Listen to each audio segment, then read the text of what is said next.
Good morning, welcome back to the Enduro Mike YouTube channel. My name is Michael Dempster, hence Enduro Mike, and we are in week 3 of January 2022, standard training review. This is the third one, so as I said in the previous two, I'm going to keep doing these for as long as I have the time and the motivation to do it, but we've got to week number 3. I'm not sure where we got to in 2021. Might be worth having a look at the back catalogue of random videos on this channel if you want to see how many I got done last year. I don't think I got far past week 3 or 4, so we're maybe still on shaky ground. Anyway, what happened this week? So this week is week 2, or was week 2, because we're talking about the past tense, of my first big block of the year in preparation for Ironman Lanzarote, as long as Ironman Lanzarote goes ahead in the way that it should do. Obviously last year was kind of similar in that I was building up for Lanzarote and then it got moved until the middle of July, and notwithstanding, me and my wonderful wife didn't want to travel during the whole COVID thing, so that didn't happen. Anyway, I digress. So we have, 18 weeks to go. We're now in this week, so 17 weeks to go now. The time is coming down quite nicely. This week, a little bit reorganised from what I had planned. One of the important things to do with any training is to have flexibility in there so that you can do other things that come up. And one of the things that came up was the chance to run a 10k race on Saturday, which in previous years I would have just not done because I would only race when I was on a recovery week, my legs were fresh. But this year I want to take the pressure off the big races, so I want to race more. So having the opportunity to go and do that was wicked. I was with the 4 Performance guys, so nice to see some of them, but we'll talk about the race a little bit later on.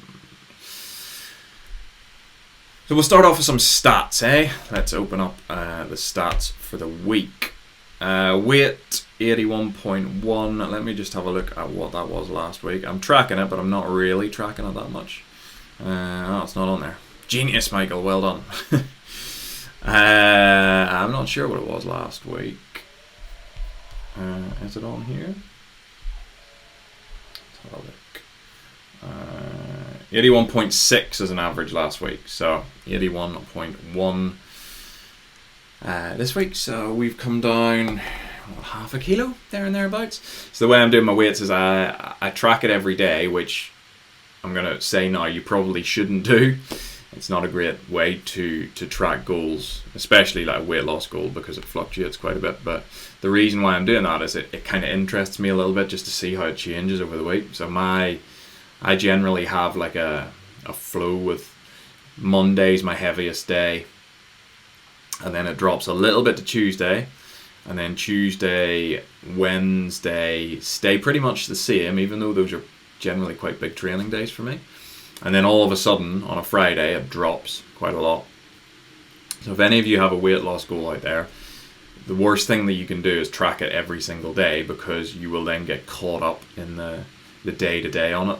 But remember that what you really want to be doing is tracking it at the same time every week.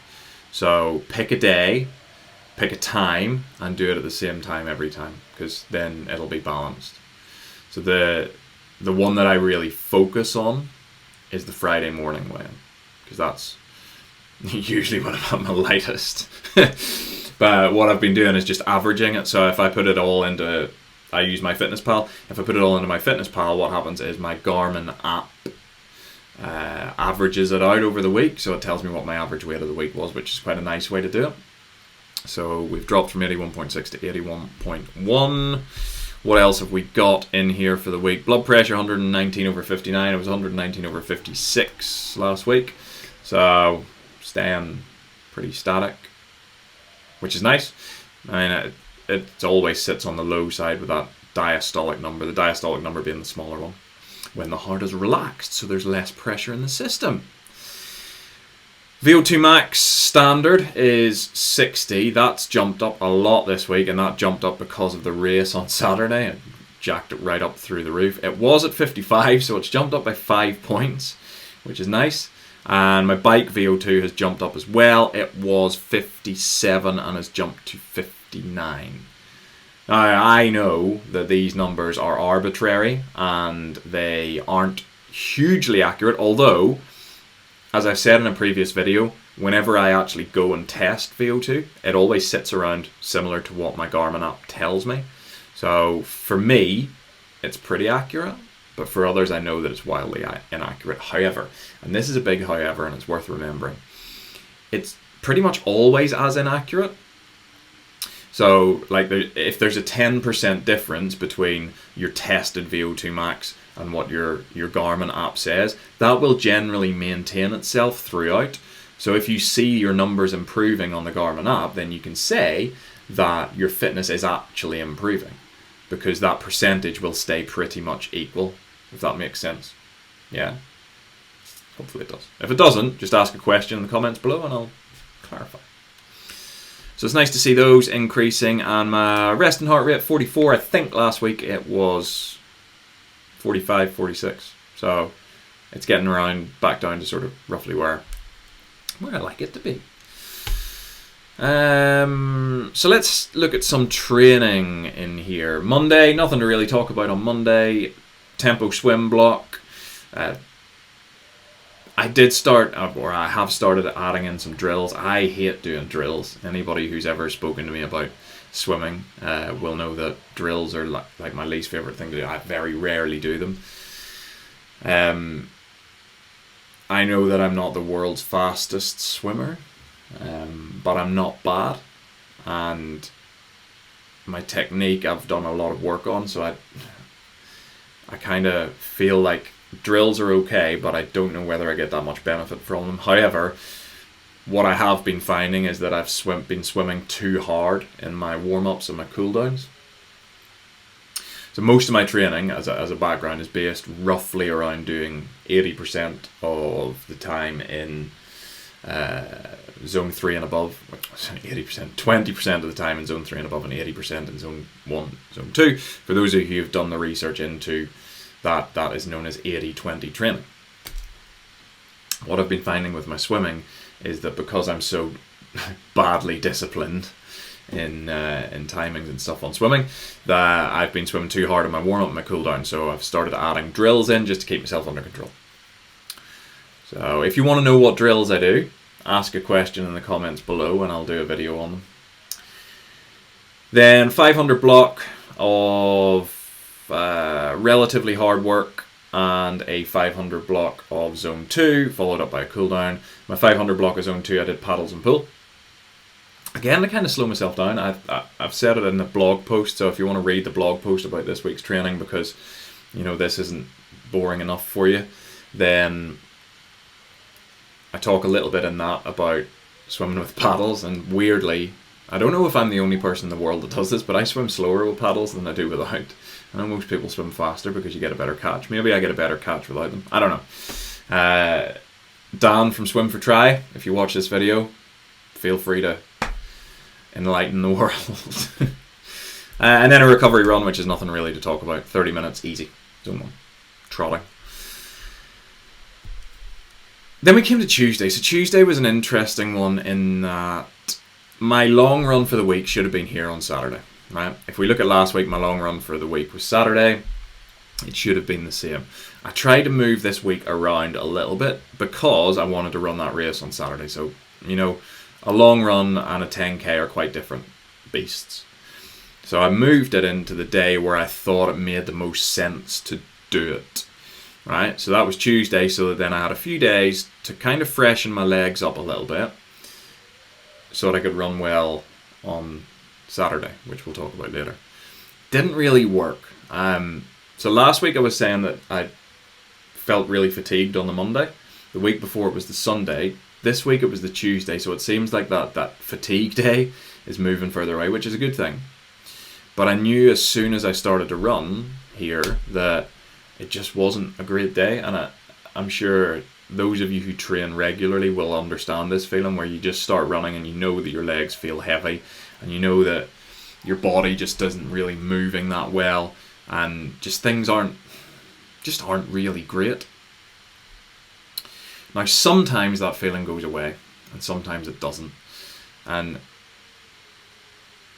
I've gone through 2 different phases within my reaction to that type of thing. So initially when I started back into Ironman training, I used to always knock it on the head as soon as I felt that my legs weren't great, which was fine, but I kind of lost a few sessions. I mean, when you're training for Ironman, you have days where your legs don't feel great off the bat because you're just doing so much. So then I went through a stage of just battling through it. So even if my legs felt terrible, I would just get it done because I needed to get the numbers into Training Peaks, and that was kind of all I cared about. It was all about the numbers. That was last year, and I actually I looked at it this morning. In January of last year, without doing any swimming, I was logging weeks of a TSS over 1,000. So if you have a look here, we're at 700, which then led to me getting injured in mid-March, picking up plantar fasciitis, which I had for 12 weeks. So my new approach is to play it by ear and try and be a bit pragmatic with it. So went out, this was a planned, so you can see it's yellow, I didn't complete all of it. It was a planned 1 hour 45. It's the same session really as that last Sunday or last Saturday, and I should have known it was too close together, but whatever. Went out, didn't feel great, plugged on for a little while, and I was like, right, this isn't feeling any better. So by about 45 minutes in, I was like, it's just not a great day. So knocked it on the head at about 60 minutes. You can see 1 hour 4 minutes, so 1 hour 5. I missed out 40 minutes. And I've written there, heavy niggly legs. Losing 40 minutes of zone 2 training on the 3rd week of January doesn't matter. I still got out and got something done. I did over half of it. Came home, had a good stretch, did some quality foam rolling and whatnot. So yeah, that's that. I'm going to do a video about pragmatism in training, which I know I shouldn't really be talking about because I'm not that qualified to talk about it. I'm qualified in that I'm a coach and I've got like 15 years experience of working with people on achieving their goals, but I'm not qualified in that I very rarely listen to my own advice. So we'll see how that video goes. Anyway, that's that. Written off, job done, moving on. Wednesday, pretty straightforward. Zone 2 bike for an hour, some mixed interval training on the swim. So that was, I think, 500 warm up, 5x100s, then 250 swim, then a bunch of single lengths with a 250 cool down, which was quite nice, and just some zone 2 on the bike in aero position. Then Thursday, so all of this stuff's moved around. That Thursday session was going to be on Saturday. I switched some other bits around. Nice short interval set wearing the new bouncy shoes, which weirdly feel really nice when you run fast in them. In my previous video where I reviewed them, I said that they don't really feel that great whenever you're running in them.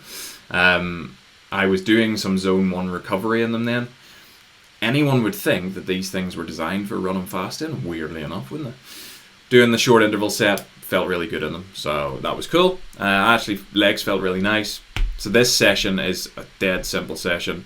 5-minute warm up, 5-minute zone 2, then 6 times 1 minute flat out with 2-minute recovery and a 5-minute cool down. It's a nice session. You get to work really hard on it, and it felt good. And then followed that up with just some cruise intervals. So cruise interval, looking at 10-minute blocks times 4 in fairly high up the power range. I think I was sitting about 300 watts for these 10-minute blocks. So relatively high end. Not anywhere near threshold. I suppose you could call it tempo training, but it's kind of not really tempo training because it's not long enough. But yeah, so that was nice. And then Friday was pretty much about trying to recover as much as possible before race on Saturday. And it's weird to have a race at the back end of a really big, well, I say really big, but I suppose big for this time of year, block of training.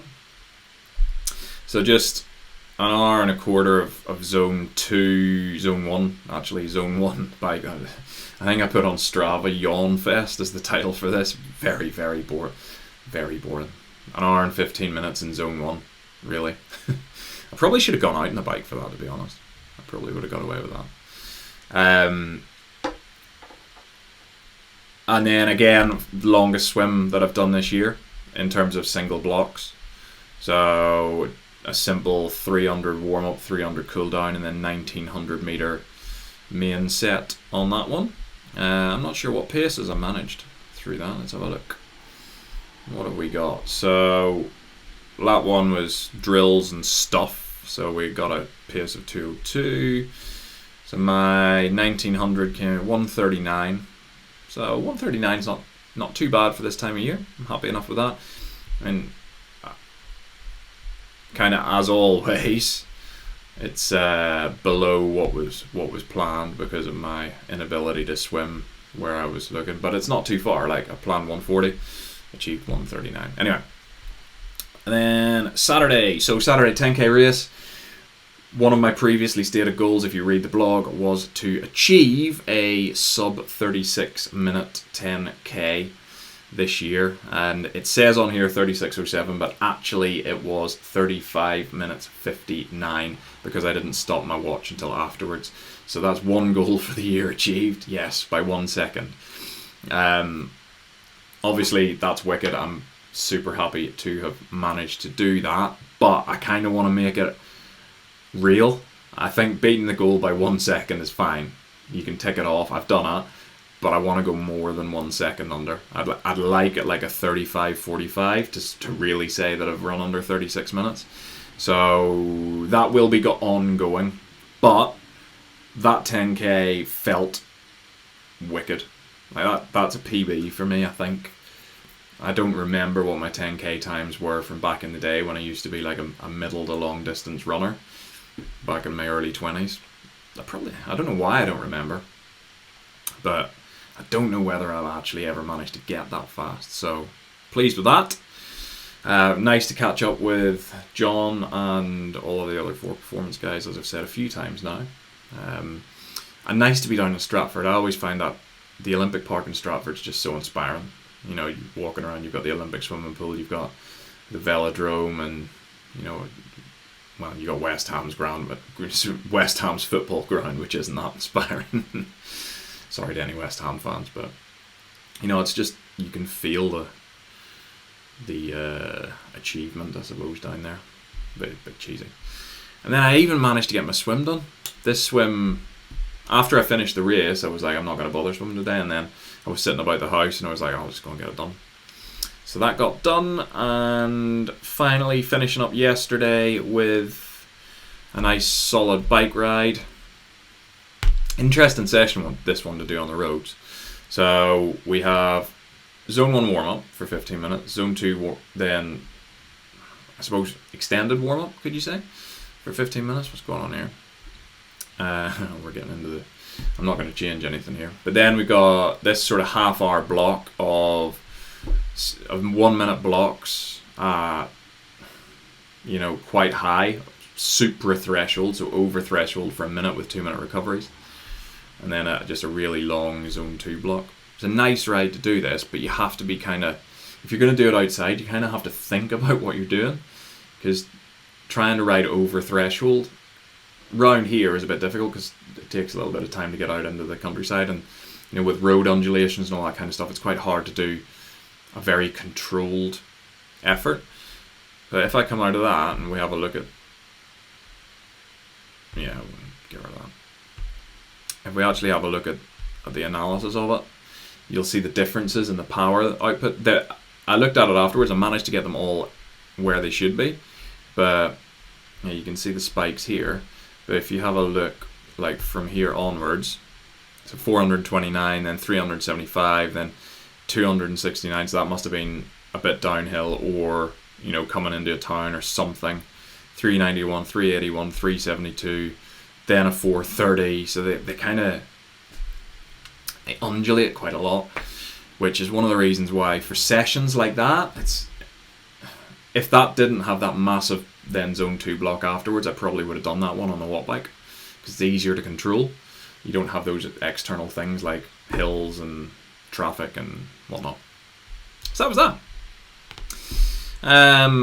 So if we look, the planned training time was 11 hours 26. I managed 10 hours 38. That's because of this little fella here. TSS planned 7:59, actual 7:45, which was actually a little bit less than, it's about 40 points less than last week, but again that's because of Tuesday. And then just the distances, managed 36k running. When I look back at last year, at this point last year, I was doing 50k a week of running. It's no wonder I got injured. Sometimes I look at things that I've done and I'm like, you're an idiot. Why did you think that was a good idea? Anyway, and that's that. A little bit longer. I feel like I've been rambling a little bit this week, so I apologise for that. If you've made it to this point, thank you very much. It's probably worthwhile, if you've made it to this point, subscribing, I would say. And if you want to subject some of your mates or some of your compatriots to this drivel, then please feel free to like and share the video. Other than that, I will catch you guys next week to see how we got on with this week's stuff with a planned training stress score of 770. Absolutely no changes to this week because there's nothing else going on. Cool. Alright. Thank you, folks. See you later.